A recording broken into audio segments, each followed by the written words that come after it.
지금부터 정연태의 만리풍치를 시작하겠습니다. 오늘은 시작하기 전에 어저께 있었던 4월 3일 보궐선거 결과에 대해서 좀 짚고 나가겠습니다. 4월 3일 보궐선거 결과는 한마디로 집권 여당의 참패로 끝난 선거였습니다. 자유한국당 입장에서는 창원에서 석패를 했지만 나름 상당한 성과를 얻어낸 선거 결과라고 생각합니다. 앞으로 자유한국당의 새로운 터닝포인트가 되지 않을까 하는 전망을 해봅니다. 이번 선거 결과에 간략하게 몇 가지 짚어보면은 국민들의 민심이 집권 여당에서 점점 멀어져 가고 있다는 것입니다. 또 하나는 그동안 문재인 대통령에 대한 여론조사 결과가 가짜라는 등 여러 가지 소문과 의혹의 글들이 많이 올라왔습니다. 그런데 이번 선거와 관련해서 예측된 메이저 좌파 성향의 여론조사 기관의 발표는 완전히 다 틀려버렸습니다. 그런데 이것이 굉장히 심각한 얘기입니다. 미래에 대한 예측은 일반 점쟁이나 일반 사람이나 누구나 다 할 수 있습니다. 그러나 그 사람들은 책임이 없습니다. 그러나 여론조사 기관은 세상 사람이 인정하는 과학적인 기술과 방법을 바탕으로 해서 발표하기 때문에 그만큼 신뢰를 하고 그만큼 공정성을 부여하는 것입니다. 그런데 이렇게도 엉터리 결과를 갖고 예측을 했다는 것은 적어도 과학기술이 입증하고 있는 방법을 택하지 않았던가 아니면은 잘못된 모집단을 사용해서 불순하게 했던가 둘 중에 하나가 아니겠습니까? 이 부분에 대해서는 저는 개인적으로 검찰 수사를 해서라도 앞으로 밝히고 가야 된다고 생각합니다. 본론으로 들어가겠습니다. 오는 4월 10일과 11일 양일에 걸쳐서 문재인 대통령은 미국 트럼프 대통령을 만나러 갑니다. 이제 트럼프와 김정은 그리고 문재인 세 사람의 입장은 분명해졌습니다. 그리고 서로의 속내까지도 다 드러났습니다. 더 이상 속일 수도 없을 뿐만 아니라 속아주지도 않을 것 같습니다. 한마디로 갖고 있는 패를 다 까버렸습니다. 트럼프는 무슨 일이 있어도 김정은이 갖고 있는 핵과 미사일 그리고 생화학 무기를 제거해야 한다는 것입니다.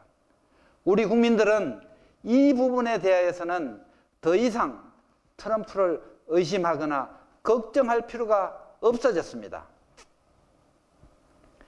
김정은에게 무엇을 주고 얼마나 시간을 갖고 해결하느냐는 별개의 문제입니다. 사실 근본적인 문제는 김정은에게 있습니다. 김정은이 핵을 포기한다는 결정만 내리면은 사실 끝나는 일입니다. 그러나 김정은은 핵을 포기하지 않는 게 아니라 포기하지 못하는 게 정확한 표현일 것입니다.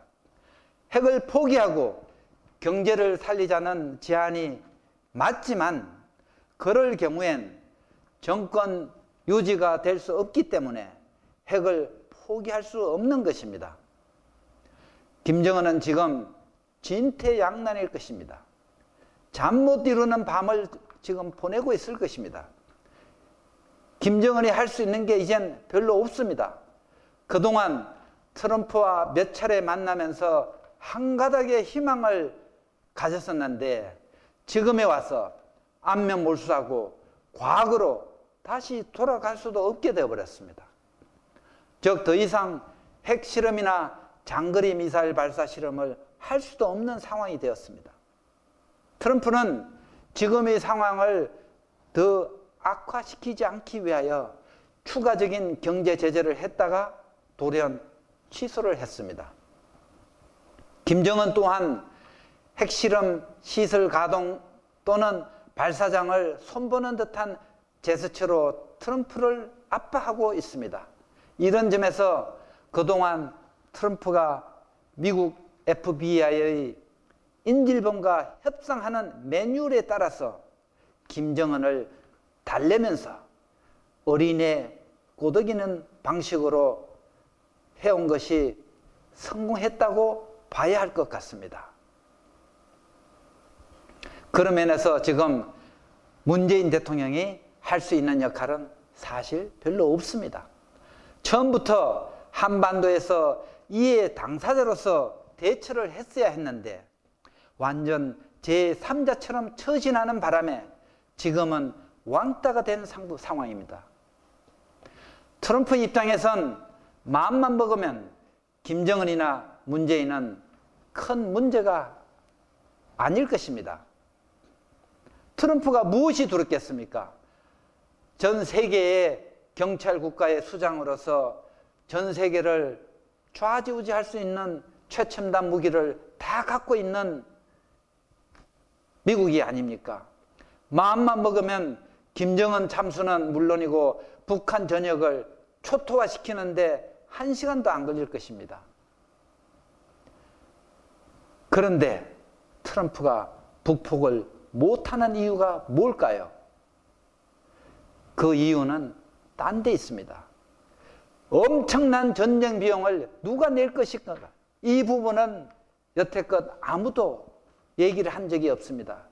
전쟁을 치르게 되면은 전쟁에는 반드시 수조 원에서 수십조의 내지는 수백조의 전쟁 비용이 들어갑니다.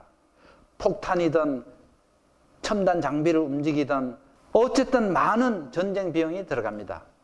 지금과 같이 문재인이 북폭을 반대하는 입장에서 미국이 단독으로 대규모 북폭을 감행할 경우에 수조에서 수십조 원이 드는 이 전쟁 비용을 미국이 혼자서 감내해야 하기 때문입니다. 미국은 전쟁을 하지 않고 북한의 비핵화를 달성하는 게 가장 바람직할 것입니다. 그렇게 되려면 김정은이 스스로 정권을 내려놓던가 아니면 내부 반란으로 축출되어야 합니다. 물론 이런 시도나 전략을 지금도 시도하고 있을 수도 있습니다. 김한솔의 움직임과 북한 내부의 동요가 바로 그 예입니다. 또 다른 마지막 대안으로서는 군사적 옵션이 있습니다. 이 군사적 옵션을 행하려면 충분한 명분이 있어야 합니다. 엄청난 전쟁 비용을 감내할 명분 말입니다. 그렇지 않을 경우에는 미국 내에서의 정치적 압박은 물론 세계적인 비난을 감수해야 하기 때문입니다. 예를 들면 김정은이 대규모 내지는 전면적인 남침을 선제적으로 할 경우입니다. 그렇지 않을 경우에는 미국이 독자적으로 무력을 행사하지 못할 것입니다. 김정은도 이러한 사실을 잘 알고 있는 것 같습니다. 그래서 김정은은 문재인이 남북 군사 합의서를 통해서 남침해 올 수 있도록 육로와 해로 그리고 항로까지 다 활짝 열어두었는데도 못 내려오는 것입니다. 미국에서 북폭이나 대규모 공격할 빌미를 주지 않으려 하고 있는 것입니다. 사실 김정은은 미국의 북폭을 무척 두려워하고 있습니다. 1993년 처음 시작된 서울 불바다 협박은 이제 더 이상 먹히지 않습니다. 그것은 협박일 뿐 실행할 수 없다는 게 이제는 다 들통이 나버린 셈이죠. 북한이 남침하는 순간 김정은은 참수되고 자멸한다는 걸 확실히 알고 있다는 것입니다. 문재인의 평화쇼도 이런 상황을 염두에 두고 추진되었다고 주장할 수 있습니다. 그러나 이런 생각은 근본적인 해결책이 아니라 김정은에게 핵 개발과 핵을 완성하기 위한 시간을 벌어주고 확실한 핵 보유국 지위를 만들어주게 됩니다. 미국은 물론 우리에게 이 일을 점점 더 어렵게 만들 뿐입니다. 그동안 외교, 안보 전문가들이 트럼프와 김정은과의 관계 그리고 북폭 가능성에 대하여 많은 예측을 했지만 대부분이 다 빗나갔습니다. 세계적인 사업가인 트럼프의 머릿속을 읽어내지 못했기 때문입니다. 앞으로 또 다른 전략이 어떻게 펼쳐질지 모르겠으나 분명한 것은 트럼프는 손해보는 일은 하지 않는다는 것입니다. 모든 결정에는 돈이 연관되어 있다는 걸 염두에 두고 판단하면 큰 실수는 없을 것 같습니다.